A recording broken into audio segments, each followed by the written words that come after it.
ମୁଁ ଅଷ୍ଟମ ପଢୁଛି। ମୋ ନାଁ ବିଜୟଲକ୍ଷ୍ମୀ ପାଢ଼ୀ। ବାଜିପୁର ଅଙ୍ଗନବାଡ଼ି କେନ୍ଦ୍ରରୁ ମୁଁ କିଶୋରୀ ବାଳିକା। ଆଜି ଆମେ ବୃକ୍ଷରୋପଣ କଲୁ। ବୃକ୍ଷରୋପଣ ବିଷୟରେ ମୁଁ ଆଜି କିଛି କହୁଛି।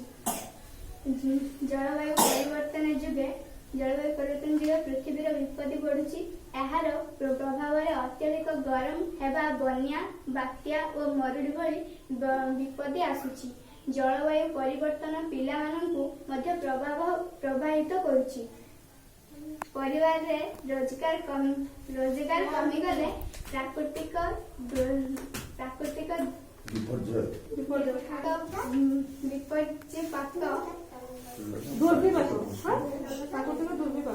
ଦୁର୍ବିପାକ ହୋଇ ପିଲାଙ୍କୁ ଶିକ୍ଷା, ସ୍ୱାସ୍ଥ୍ୟ ଓ ସୁରକ୍ଷା ମଧ୍ୟ ପ୍ରଭାବିତ ହେଉଛି। ଜଳବାୟୁ ପରିବର୍ତ୍ତନକୁ ରୋକା ନଗଲେ ପୃଥିବୀର ଅନେକ ଅଂଶ ଜଳମଗ୍ନ ହେବା, ଅନେକ ଅଂଶ ମରୁଭୂମିରେ ପରିବର୍ତ୍ତନ ହେବ। ଏହା ଦ୍ୱାରା ଜୀବଜଗତ ଧ୍ୱଂସ ହୋଇଯିବ।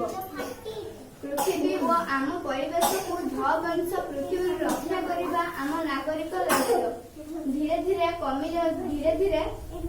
କମି ଯାଇଥିବା ଗଛପତ୍ର ଜଳବାୟୁ ପରିବର୍ତ୍ତନ ଏକ ପ୍ରମୁଖ କାରଣ।